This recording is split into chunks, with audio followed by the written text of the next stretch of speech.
campanha para a manutenção do nosso grupo. Participe acessando nosso site. Sejam bem-vindos ao canal de YouTube do Grupo Espírita Francisco Xavier. Hoje estaremos lendo com os irmãos um trecho do Evangelho segundo o Espiritismo, fazer um comentário, uma meditação então sobre o assunto. Abrimos hoje o Evangelho no capítulo 17, cujo título é Sede Perfeitos, e abrimos um texto chamado O Homem no Mundo. É um espírito protetor, Bordeaux, 1863, que nos diz o seguinte: um sentimento de piedade deve sempre animar o coração daqueles que se reúnem sob o olhar do Senhor, implorando a assistência dos bons espíritos. Purificai, portanto, os vossos corações, não deixeis que pensamentos fúteis ou mundanos os perturbem. Elevai o vosso espírito para aquele a quem chamais, a fim de que eles possam, encontrando em vós disposições favoráveis, lançar em profusão as sementes que devem germinar nos vossos corações, para neles produzir caridade e justiça. Não penseis, porém, que ao vos exortar incessantemente a prece e a evocação mental, queiramos levar-vos a viver uma vida mística, em que vos mantenha fora das leis da sociedade em que estáis condenados a viver. Não!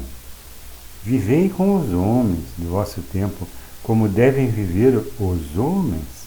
Sacrificai-vos às necessidades e até mesmo às frivolidades de cada dia, mas fazei-o com um sentimento de pureza, para que as possa sacrificar.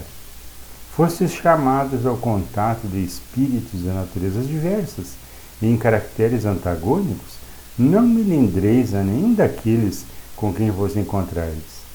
Estais sempre alegres e contentes, mas com a alegria de uma boa consciência e aventura do herdeiro do céu, que conta os dias que se aproximam da sua herança.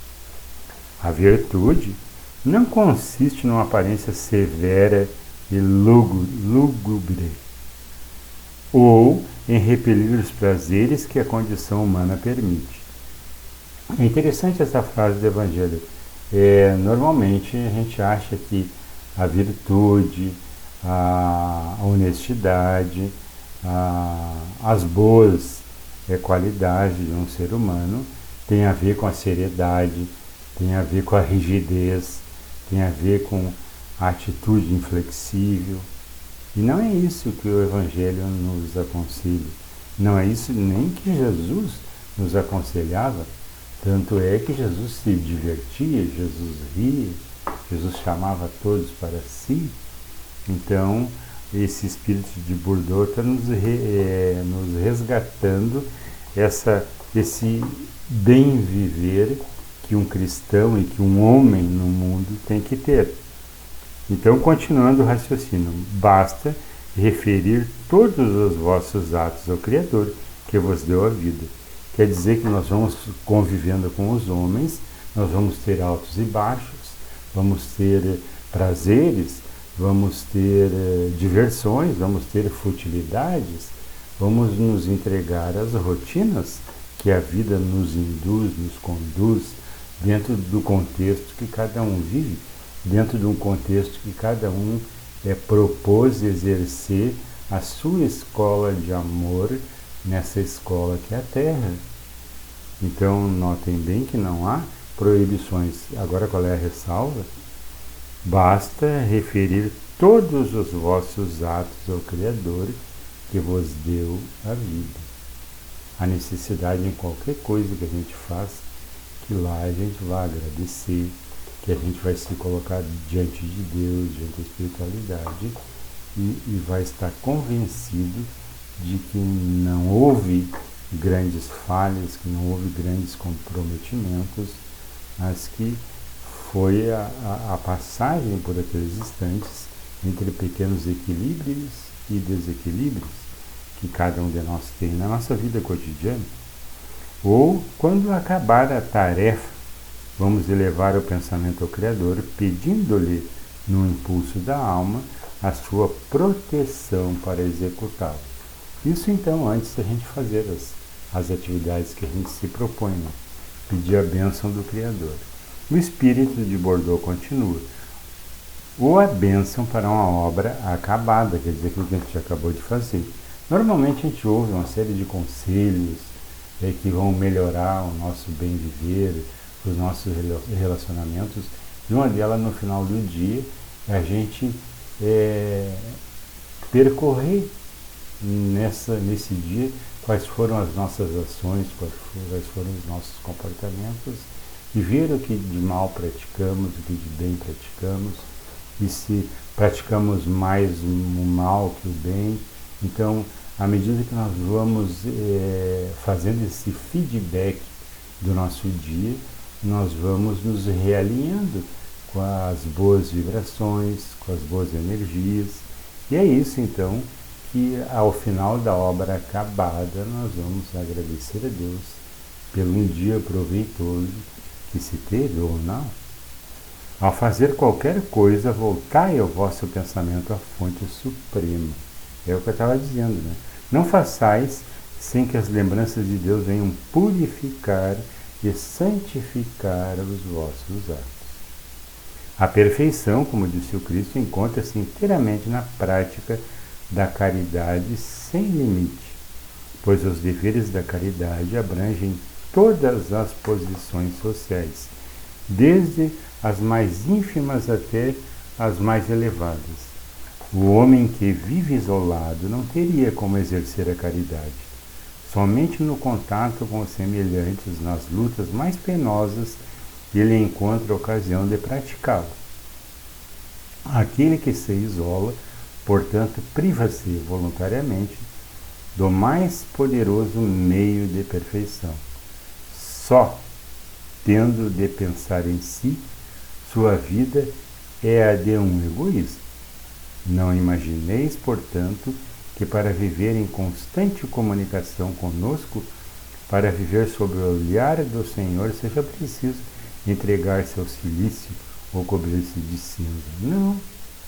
Não ainda uma vez. Não.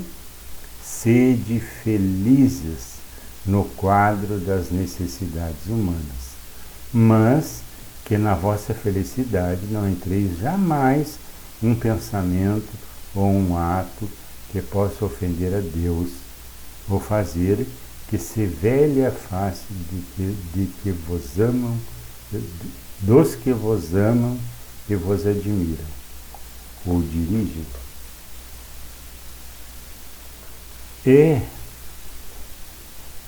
A gente tende a exigir muito da gente, com essa ideia que o espírito é a cultura, que o espírita se foca na elevação, na progressão espiritual, na reforma íntima, e às vezes no afã de querer fazer a coisa certa, a gente acaba se torturando, e como diz o espírito protetor, aplicando o silício na gente. E aí, à medida que aquilo que deveria ser uma atividade prazerosa, uma atividade de boas vibrações, acaba gerando um sofrimento. E que se esse sofrimento é continuado, ele vai acabar afetando a psique do espírito, ou do espírito encarnado. E uma psique afetada vai ser uma porta aberta para as doenças, para as obsessões, para uma série de outros itens que advêm da ação praticada. E se correta, tudo bem, vai gerar uma boa energia, e se tivermos consciência dessa boa energia que geramos e do bem que praticamos, a nossa maturidade vai se revelando. Mas à medida em que nessa caminhada surgem os desequilíbrios, e eles surgem, a gente não está livre, e nós vamos dar dentro aquela margem de ação, nós vamos dar vazão aos desequilíbrios que cada um traz em si, porque não somos perfeitos, e vamos poder notar quando em desequilíbrio a queda vibracional que vai ocorrer conosco. E quanto mais atento a gente tiver nessa circunstância, mais rápido a gente vai sair daquele estado. E daí a gente vai entender nesse caminhar e nesse balanço das coisas à nossa volta, aquele dizer do Evangelho, orai e vigiai. Não era para nós estar sentadinhos de mão posta ou ajoelhados de mão posta fazendo uma prece, é para a gente prestar atenção nesse estado de coisas em que vivemos, nos contextos onde praticamos as nossas interações, os nossos relacionamentos, o nosso aprendizado. E devagarinho a gente vai aprendendo então a se comportar nesses instantes e a regular o nosso emocional e o nosso estado espiritual dentro dessa escola, que é esse planeta, que é essa encarnação de cada um de nós, não é mesmo? Então a virtude, como diz o Evangelho, não consiste numa aparência severa e lúgubre. Vamos ter que ser só sérios, não podemos rir, não podemos fazer uma festa, não podemos dizer uma bobagem de vez em quando, ou contar uma piada, ou coisas dessa natureza. Não, isso faz parte do nosso cotidiano. Às vezes usados sarcasmos uns com os outros, e assim nós vamos vivendo e vamos mudando, mas é importante que a gente perceba no nosso caminhar como é que estão as coisas. E nada melhor, com certeza, do que ao final do dia fazer esse feedback. E perguntar, Senhor, o que eu fiz de bem? E vamos recapitular. Onde eu errei? E vamos mudar a nossa atitude, vamos ressignificar os nossos atos, a nossa compreensão, e vamos ser um pouco mais maleáveis, um pouco mais acessíveis para nós mesmos e para os outros, para os nossos irmãos, para as pessoas que nos amam, para as pessoas que caminham conosco. É isso que o Evangelho pede de nós, o homem no mundo. Nós estamos no mundo, mas não estamos isolados dele. Temos que participar com eles. E nada melhor do que quando o momento exige essa participação, do que o momento em que estamos vivendo.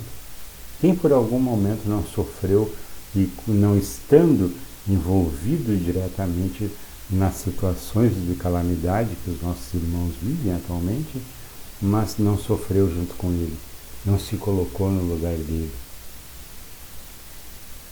E a necessidade que a gente faça toda essa reflexão por que isso está ocorrendo? Por que eu não estou imerso nessa situação, mas vivo na companhia dos irmãos que sofrem? E a gente vai ver que cada um tem o seu aprendizado. E essas situações que estamos vivendo, na realidade, são grandes lições que chegam para o nosso grupamento social no Rio Grande do Sul. Os espíritos aqui encarnados em aprendizado têm que orar e vigiar e entender o que cada um tem que aprender com cada lição que vivenciou, com cada calamidade que vivenciou, com cada sofrimento que vivenciou, e ver o que Deus quer de nós. E assim nós vamos ver que desde a pessoa ribeirinha lá, que teve o seu lar completamente destruído, até quem esteve no grande centro, essa enchente foi muito democrática. Ela atingiu o pobre e o rico.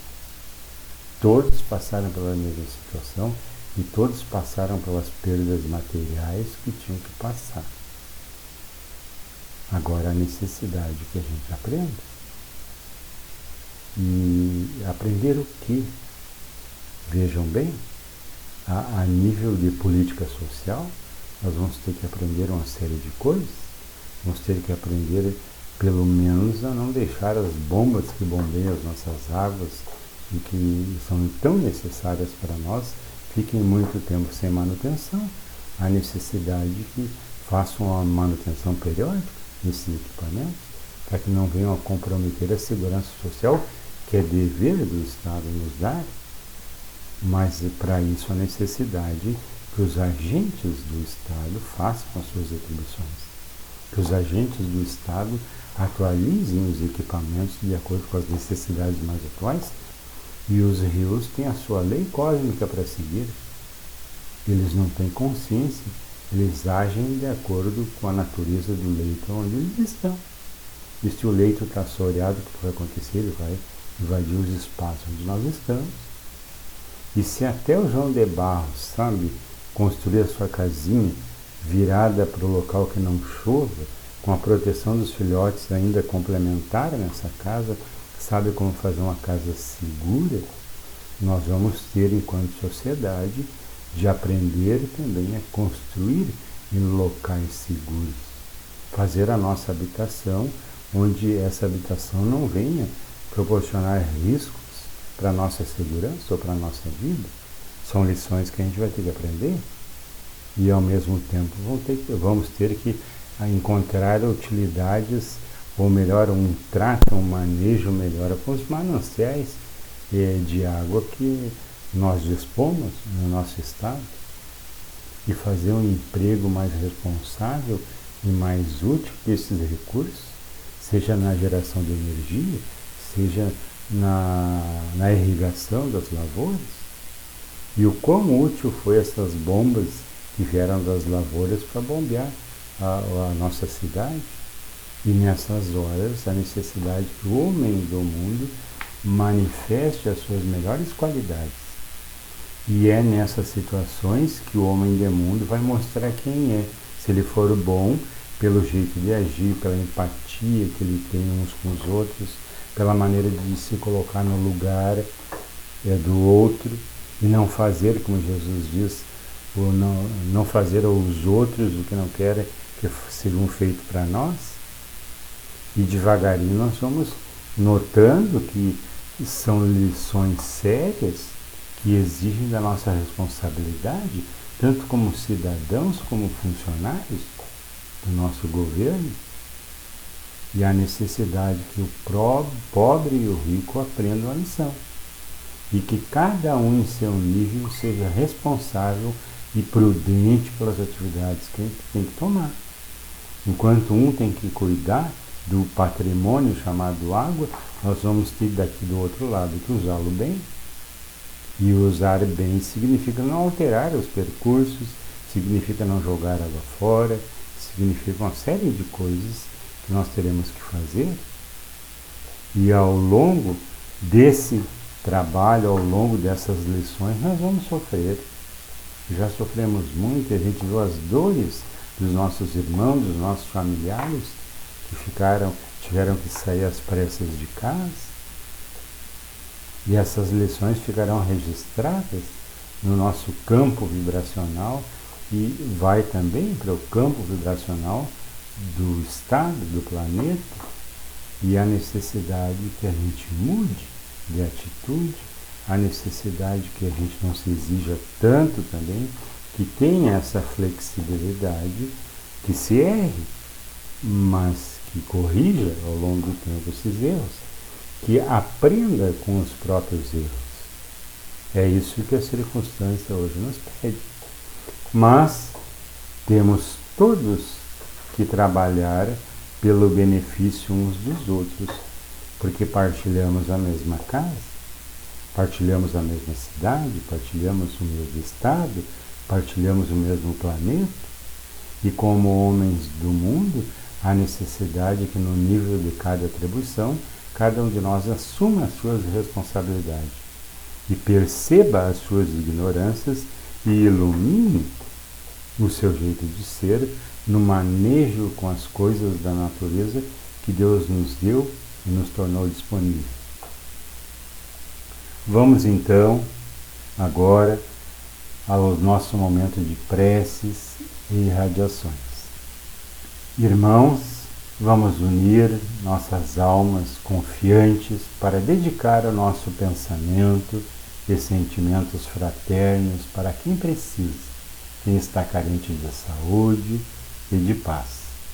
Convidamos todos os irmãos a manterem seus corações e pensamentos vibrando nas preces que faremos a Deus em favor deste momento, a partir deste momento, em favor daqueles a quem endereçarmos as nossas vibrações. Preces para os enfermos. Neste momento, abrimos uma corrente de vibrações em benefício de nossos irmãos enfermos, que se encontram em nossas casas, hospitais, casas de caridades e demais locais, onde se acham passando por dolorosas provações. Senhor, pedimos alívio para estes irmãos. Que o teu infinito amor permita que os divinos mensageiros possam deles se aproximar, suavizando-lhes o sofrimento. Senhor, se as tuas leis permitirem que possam recuperar a saúde e tenham muita coragem e esperança sob a tua misericórdia infinita. Para os desencarnados, Pai, lembramos com muito carinho de nossos irmãos desencarnados, pedindo tuas bênçãos a estes irmãos queridos, que possam despertar para a realidade espiritual sob a luz da verdade e do teu sublime amor, que se esclareçam, se libertem de todas as perturbações, reanimem-se e progridam, envolvidos na força da tua amorosa proteção. Prece para os lares. Pai, precisamos que o teu amor ilumine nossos lares, afastando as trevas da incompreensão e dos vícios, do sofrimento e das perturbações espirituais. Ajuda-nos, Pai, a compreender que somos todos teus filhos, formando uma família com quem temos a necessidade de aprender a amar, auxiliando-nos uns aos outros. Que em nossos lares reine a harmonia e a paz sob as tuas bênçãos divinas. Prece para a paz no mundo. Em ti, Senhor, está a força suprema do bem e da paz que governa o universo. Abençoa os dirigentes de todas as nações, especialmente os do nosso país, que saibam governar bem sob a tua proteção, no sentido da ordem e da fraternidade universal.